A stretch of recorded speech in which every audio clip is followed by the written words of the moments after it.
Hi, it's Catherine. The episode you're about to hear was recorded back in February. It's our interview with artist KangHee Kim. If you get a chance, take a look at Kanghee's work before you listen so that you can get a sense of her very distinctive image making. The easiest place to see it is on her Instagram account at Tiny Cactus. We think you may agree that her work feels exactly right for this moment when so many of us are stuck at home. And at the end of the episode, we also have an update on what she's been up to these past few weeks. Thanks, everyone. Hello and welcome to K-Pod, the podcast about Korean Americans and arts and culture from Korean American story. I'm Juliana Sohn, a photographer. I'm Catherine Hong, a writer and editor. Today, we're delighted to be sitting down with artist KangHee Kim in her studio in Queens. KangHee is most widely known on Instagram by her handle, Tiny Cactus. Her photographic images are surreal versions of everyday street scenes, manipulated to appear like portals into dreamlike worlds. The narrow sliver between two skyscrapers might frame a glowing orange sunset. A single palm tree might emerge mysteriously from a sea of clouds. These images are simultaneously mysterious, hopeful, melancholy, and painterly. Some critics have said they perfectly represent the digital aesthetic of today. KangHee currently has 328,000 followers on Instagram and solo show at the Ben Ruby Gallery in New York entitled Dreamer. The title of the show refers to her status as a DACA recipient and her ongoing dilemma as an individual caught between two worlds. KangHee immigrated to the States from Seoul with her family when she was 14. She attended high school in Long Island and studied painting at the Maryland Institute College of Art. Due to visa restrictions as a DACA recipient, she has been unable to leave the U.S. for over a decade. She says her images of surreal escapism, as she refers to them, have since become a form of visual therapy. We have so many questions for you, KangHee. Thank you for having us. Thanks for coming to my studio. You came here when you were a teenager, so you clearly had so many experiences that probably informed a lot of your development and ideas. Yeah. How did you feel when you were told, okay, we're going to move to the United States? Actually, my brother wanted to move here. So we visited the States when I was in 4th grade. And my uncle lives here. And I loved here. And I actually wanted to move here. And I tried to convince my mom to move here. And after a few years, my brother said he wanted to pursue better education. And he convinced My mom, yeah. to move here. Yeah. Wow. So Yeah. I read in your bio that you grew up in Great Neck. Is that Yes. true? Yeah, you know that's where I grew up. So when as soon as I saw that, I thought, oh my God, it is crazy. What did you think of it? You can be honest. It was actually hard. And well, your cousin- English wasn't great, right? And you just No. arrived. So Yeah. So there must have been a culture shock. it was a huge culture shock. I mean, when I was a little kid growing up in Great Neck, there were not that many Koreans. But by the time I left, there were so many Koreans. Yeah. But luckily, when I first moved there was a Korean who also moved from like Bayside or something. And my counselor had made the same schedule as her. Oh, I and so see. we were like two Kims.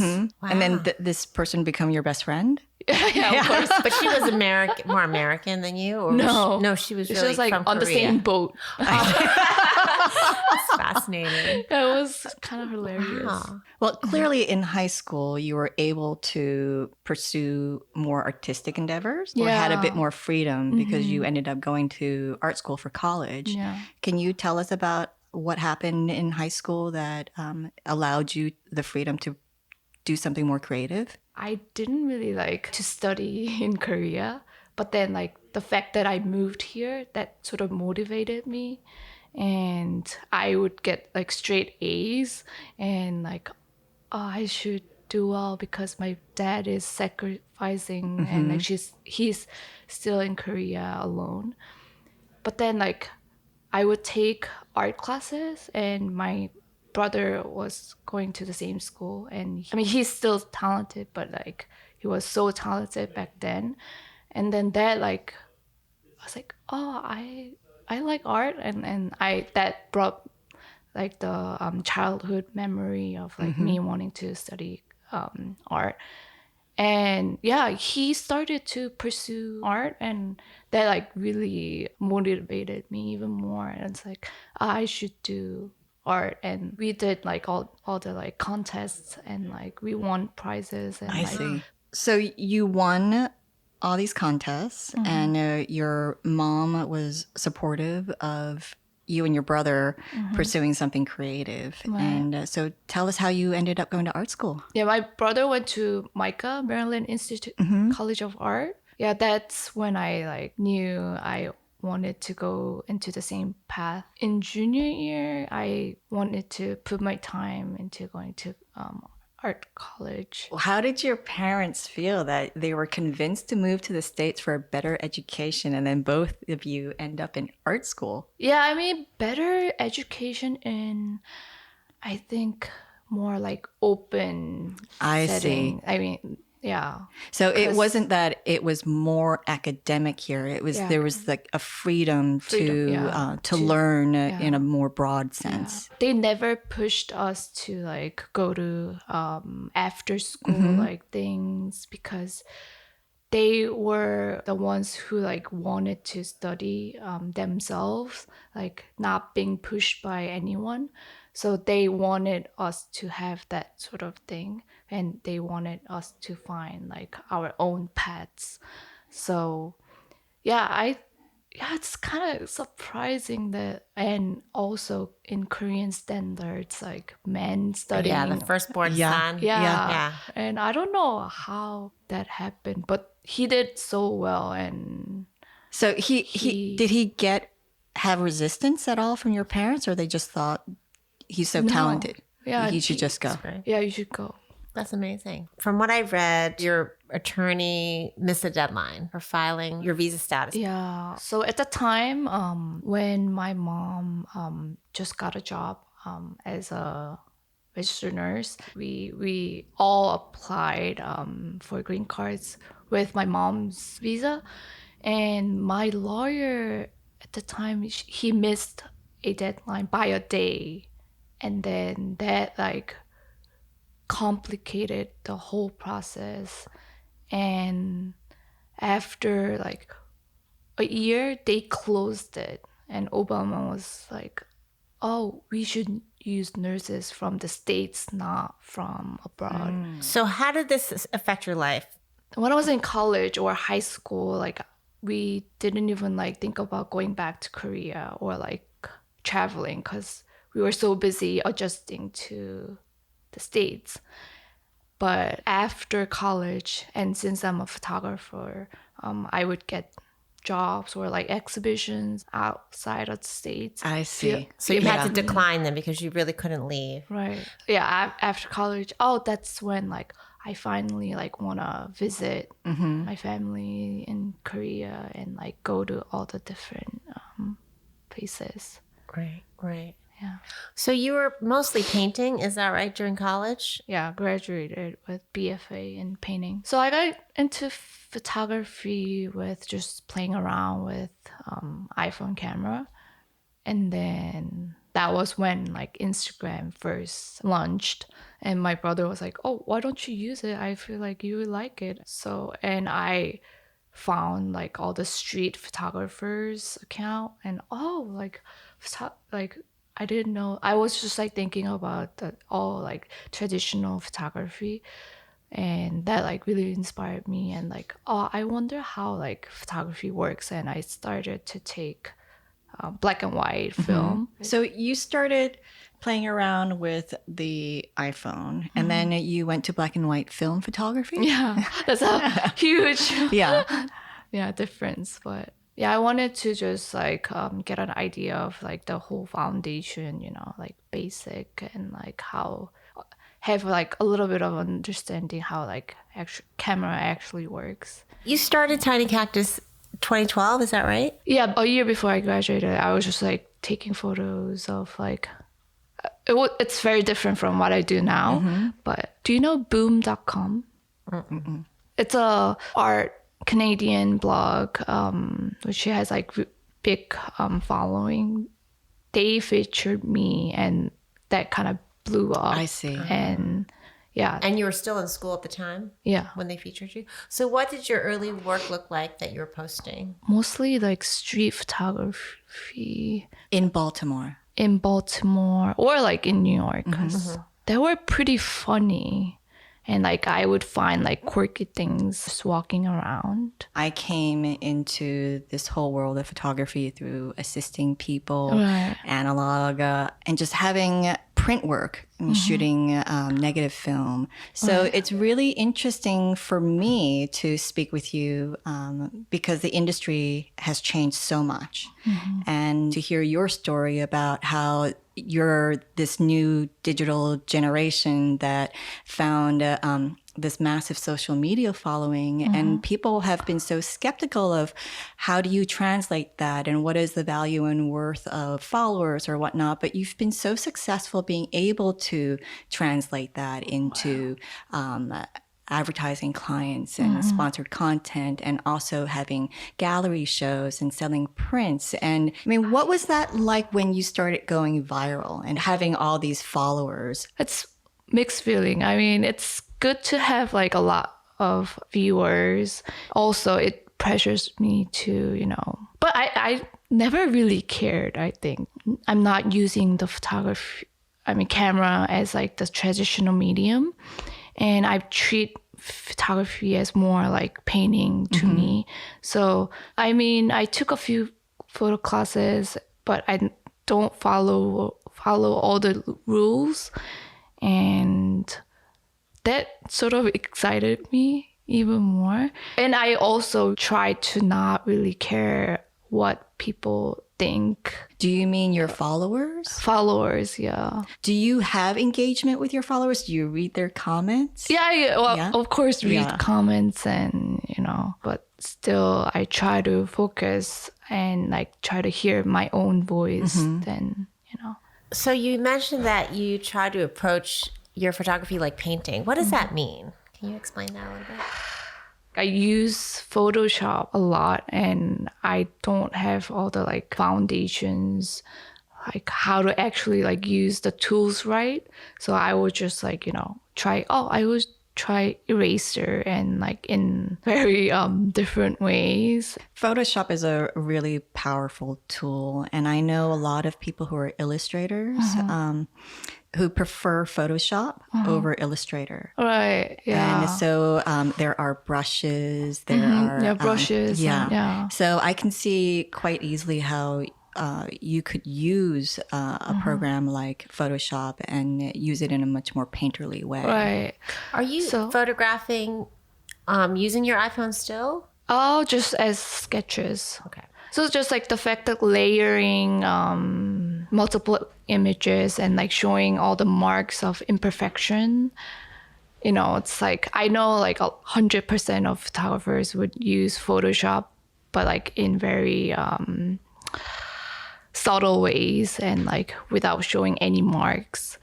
And I wanted to flip that idea, and I thought like revealing all the process is more like sort of honest. Right. You're not trying to pretend that these are things that you've seen. They're very overtly fantastical. Right. And when I was first starting out photography, I was also really curious about the like post-production process, how seamless they can do like to advertise and like sell all these like products. Back then I wasn't doing any like commercial jobs, but like what if I like show all those marks and like flip the coin? And so I'm curious, when would you say you started doing photography the way that people who know Tiny Cactus know it now? Tiny Cactus has a very specific aesthetic and almost a theme, right? Which is a little bit like a portal into a mysterious world. What inspired that? After I was done with Visco, I wanted to be a freelance photographer. I was doing a lot of still lifes back then, and I wanted to build portfolio, and I shot for Bloomberg. But then I think it was the moment that like I felt like I was trapped, and I was just like going around just taking photos of my neighborhood, and I felt like waiting for happenstance was kind of passive, and I felt that sort of relates to my current situation. So it's like, oh, I don't want to be passive like this. And like, you know, like one day I wouldn't get any shots because like, you don't know what's going to happen and all this stuff.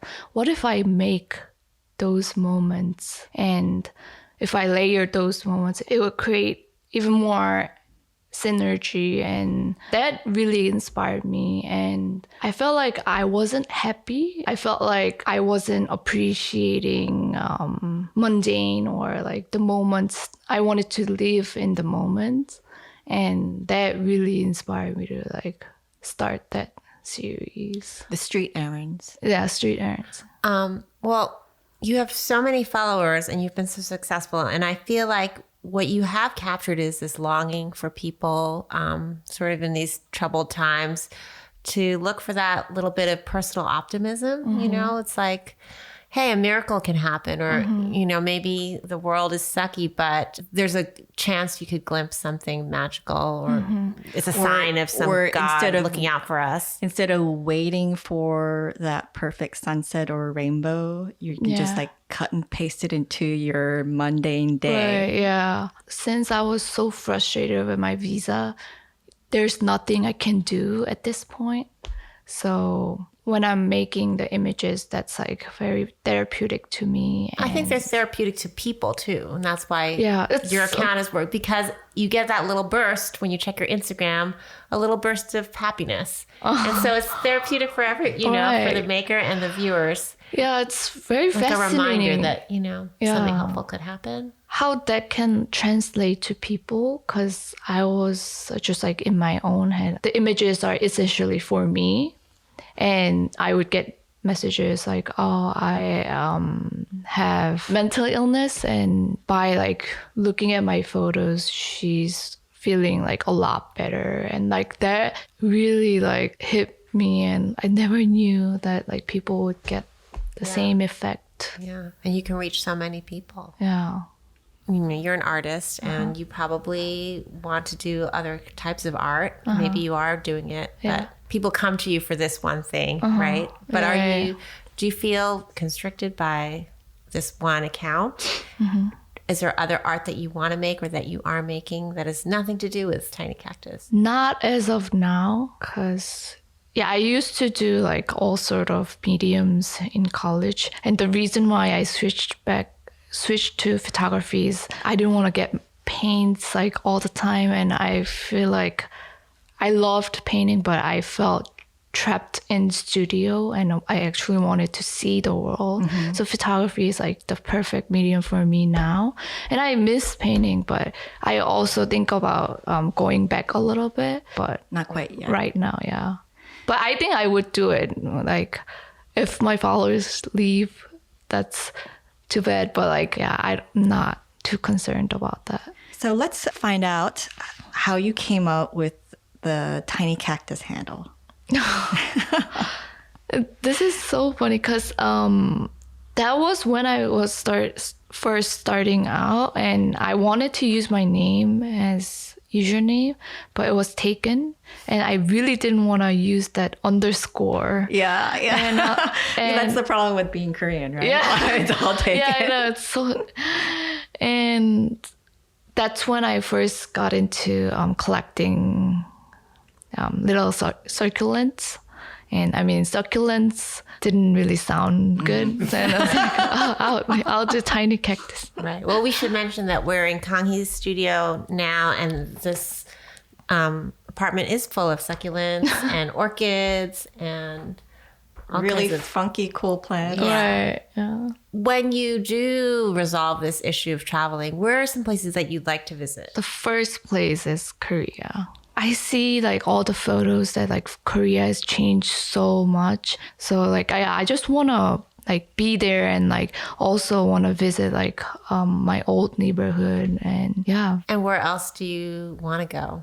Where would you like to visit? I'm picturing some place with like palm trees. Is that I actually want to like go to France, of course, and Switzerland and all the places. Well, you've lived here in the States now half your life, is that right? Yeah.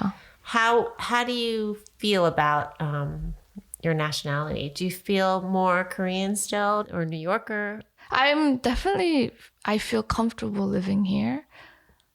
And the way I think is a bit more American, but I'm also really Korean at the same time. Right. If you want to, you could just go back there. But then you'd have to maybe forego being here. Like, what is it that makes you think it's not worth it to risk it to go back to Korea where I'd have to stay? I mean, I thought about risking it and like just going back. I just can't come back for 10 years. Which is fine because 10 years go by so quick. And I can be like all other countries except here. But like, I now have represented by a gallery and I mean, I could, but I'm scared to be honest. Maybe, it might be better to leave. Oh, but that's I'm so not sure. interesting. It's like the United States or the rest of the world. Yeah, I know. I was Right. thinking about that. Like, Well, I thought it was interesting. You've had now a solo show in a gallery in Korea. Is that right? no, I had a museum. A museum show, even better. Show. Right. But you couldn't attend your own No, opening. I that's- thought that was so so sad. shocking. So did you just attend it via Skype? Yeah, virtually. Wow. Yeah, FaceTime. This is so interesting. You are the like internet virtual like digital generation. You're sad. attending openings digitally. So sad. Yeah. Thank you so much for having us, Kang-hee, and sharing your story. How can people find you? Yeah, Tiny Cactus or KangHee.Kim. Thank you so much. Thank you. Since recording the episode, Kang-hee has, much like the rest of us, been sheltering in place. She continued to post images to Tiny Cactus, and in April, her work was featured in The New Yorker and also Time magazine. Here's what Kang-hee had to say. I feel like this whole situation is the extreme version of what I've been dealing with. Before COVID-19, I was basically kept in the States, but now we're all kept at home. I've been hearing from people that they can relate to my situation, and the images have been very therapeutic for them. Thanks for listening, everybody, and take care. K-Pod is a production of KoreanAmericanStory.org. Our editor is AJ Valente. Our producer is Jessica Park, and our executive producer is HJ Lee. You can follow K-Pod and see Juliana's photographs of our subjects on our new Instagram at KPodPod. That's KPODPOD. And you can always email us with comments and suggestions at kpod@KoreanAmericanStory.org. Thanks.